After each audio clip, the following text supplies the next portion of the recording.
हरे कृष्णा। आज हमारा है day 4 of yoga challenge,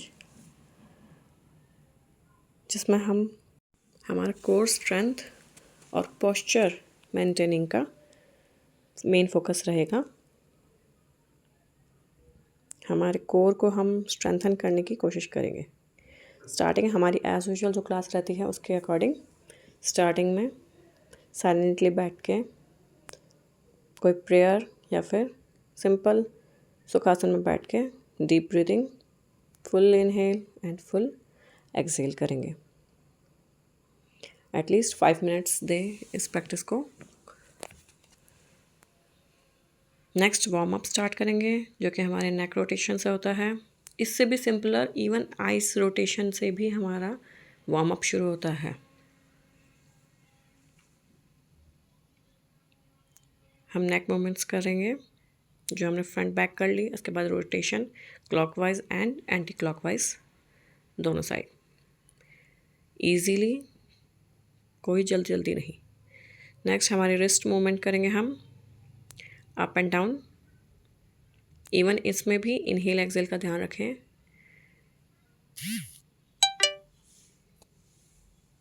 inhale exhale. Next फिर शोल्डर रोटेशन, जिसमें हम दोनों हाथों को, अपनी दोनों हथेलियों को मिला के पंजों से पॉइंट रख कर पहले फ्रंट में और फिर ऑपोजिट में इसके फिर से मूवमेंट करेंगे। इनहेल करते हुए ऊपर, एक्सहेल करते हुए नीचे। इनहेल करते हुए ऊपर, एक्सहेल करते हुए नीचे।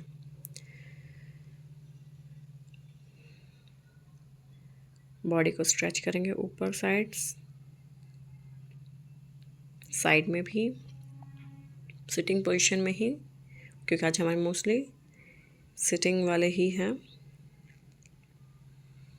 बैठ के और लेट के करने वाले ही पोस्चर हैं, जो विमेंस के लिए इजी बिगिनर पॉइंट पे ही मैंने बताए हैं आज भी। इससे पहले वाले वीडियोस में भी सारे बिगिनर लेवल में ही थे विमेंस के लिए इजीली, जो आप घर पे कर सकते हो। और आने वाले वीडियोस भी ऐसे ही होंगे। साइड स्ट्रेचिंग के बाद में नेक्स्ट हम कैट काउ की पोजीशन में, ये टेबल टॉप पोजीशन होती है, जिसमें देखो हमारे शोल्डर और हाथ हथेली एकदम सेम पॉइंट पे आएंगे। और कैट काउ भी एक प्रैक्टिस हम करेंगे। ये भी हमारी कोर स्ट्रेंथनिंग में बहुत अच्छी एक प्रैक्टिस है।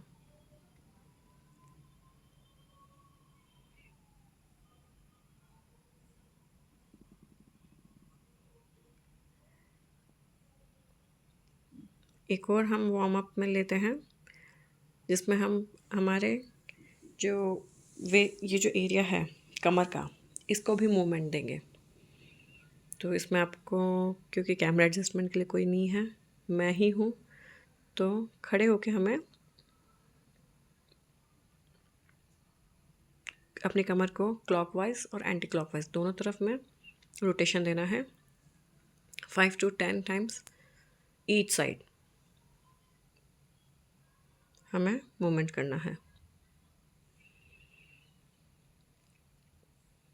नेक्स्ट हम सिंपल रनिंग करेंगे अपनी ही जगह पे। जिस जगह पे आप खड़े हो उसी पे ही रनिंग की प्रैक्टिस करेंगे, जितना आप दौड़ सकते हो।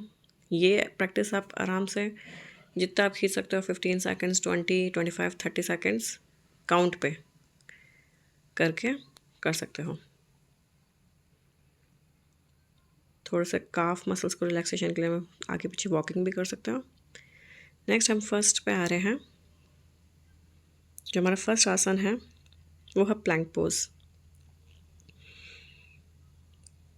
शोल्डर से आपकी हथेली एकदम बराबर, पूरा 45 डिग्री एंगल पे आपकी बॉडी आनी चाहिए। पीछे पंजों पे आपका सारा वेट आएगा, आपके आगे हथेलियों पे, रिस्ट पे पूरा वेट आएगा।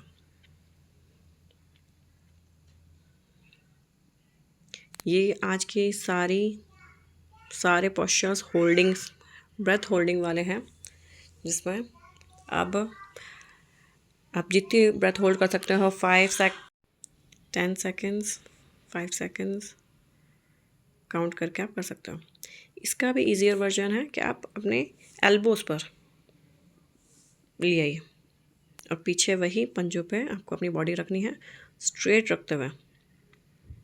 टच नहीं करना बिल्कुल भी नीचे, कहीं से भी बॉडी नीचे टच नहीं होएगी, सिर्फ और सिर्फ आपके पंजे और आपकी एल्बो ही टच होनी चाहिए, या फिर ये जो पूरा नीचे का पार्ट है आगे हाथों तक। नेक्स्ट सेकंड जो हमारा है वो हम करेंगे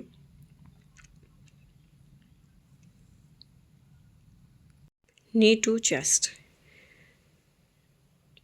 सिंपल पोजीशन में आके जितना आप कंफर्टेबल हो, पंजों पे और आगे हथेलियों पे अपनी बॉडी का प्रेशर, बॉडी वेट देते हुए पैरों को अपने सीने तक लगाने की कोशिश करें।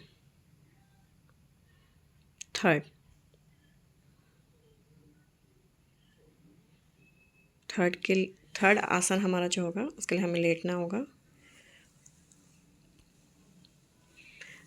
हम करेंगे नौकासन। आपको जितना कंफर्टेबल हो, बॉडी को 45 डिग्री, 30 डिग्री, या फिर अभी स्टार्टिंग में आप, ये तो परफेक्ट नौकासन में ये होएगा, लेकिन इसका ईजियर वर्जन आप अपने घुटने भी मोड़ सकते हो स्टार्टिंग में, जो आपको ईजी लगेगा, जिसमें आप अपने पैरों घुटनों को मोड़ के भी ऐसे कर सकते हैं, जो आपको स्टार्टिंग में इजी रहेगा। सांस पूरा भर के और फिर होल्डिंग करनी है, ऊपर लाना अपने शरीर को, और फिर इस पोजीशन में वही 5-10 सेकेंड्स 15 सेकेंड जितना होल्ड कर सकता है, होल्ड करके सांस छोड़ते हुए फिर नीचे आना। ये प्रैक्टिस भी आप 5 to 7 टाइम्स करिए। नेक्स्ट हमारा आसन जो होगा वो होगा सेतु बंध आसन और ब्रिज पोज।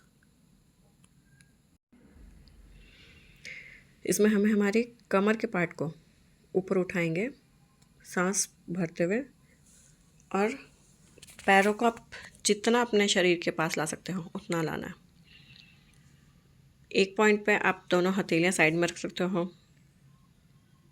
एक प्रैक्टिस में दोनों नीचे हाथों को जोड़ सकते हो, और उसके भी नेक्स्ट में आप बेस्ट प्रैक्टिस में ये कर सकते हो कि जो आपके पैरों के बिल्कुल जो नीचे पैर हैं, आप उनको अपने हाथों से पकड़ने का ट्राई करें और फिर बॉडी को ऊपर रखें, ब्रेथ होल्डिंग करें 5 to 10 सेकेंड्स, और वो टाइमिंग आप काउंट कर लीजिए 1 2 3 4 5 6 7 8 9 10।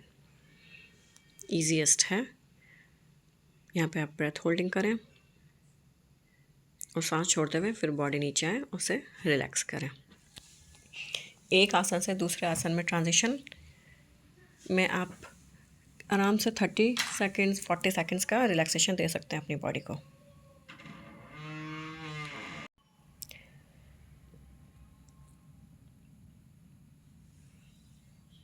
नेक्स्ट अब हम करेंगे वो होगा bird dog pose. Bird dog pose, जिसमें जो पैर उठाया है उसका ऑपोजिट, यानी राइट पैर उठाया तो लेफ़्ट हाथ हम स्ट्रेट रखेंगे, पीछे जो पैर उठाया है वो स्ट्रेट रखेंगे और ब्रेथ होल्ड करेंगे। ब्रेथ होल्ड करते हुए राइट हैंड ऊपर तो लेफ़्ट पैर स्ट्रेट पीछे।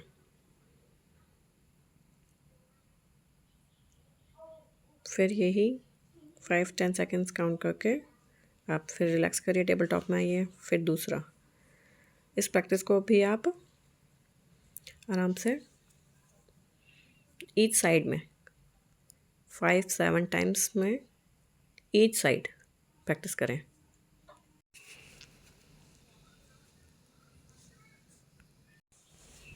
इस तरह से प्रैक्टिस करेंगे। मोस्टली आज के आसन सारे कोर स्ट्रेंथनिंग के हमारे आसन्स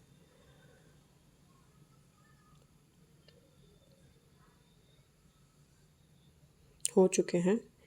अब रिलैक्सेशन के लिए हम पैरों को इस तरह से मूवमेंट करेंगे, जो हमारा अपर पार्ट है यानी सिर, वो ऑपोजिट जाएगा पैरों के। दोनों हाथ शरीर से एक डिस्टेंस पे रिलैक्स्ड बॉडी, और दोनों पैरों को मूवमेंट देंगे ताकि जो हमारी कोर स्ट्रेंथनिंग में जो हमारी मसल्स यूज़ हुई हैं, हमारे कमर का जो पार्ट है उसको हल्का हल्का ही मूवमेंट मिलके रिलैक्सेशन मिले, जो सारा प्रेशर मिला है मसल्स को वो ईज़ पे आ जाए।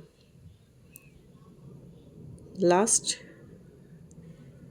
बालों में से कोई भी रबर बैंड क्लिप निकाल के शवासन में रिलैक्स करेंगे।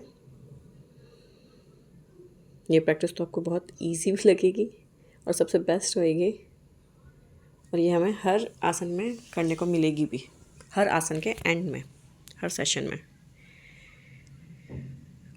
क्योंकि ये रिलैक्सिंग है, इजी है, सारे थॉट्स को दूर रखते हुए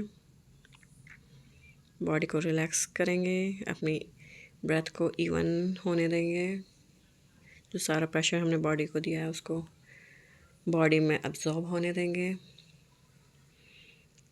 पैरों को फोल्ड करके साइड पोज लेके फिर खड़े होते हुए हमारा सेशन कंप्लीट करेंगे। Thank you for being with me. I hope आपको मेरे सेशन अच्छे लगे हों और ऐसे ही आप मुझसे जुड़े रहें। Thank you so much.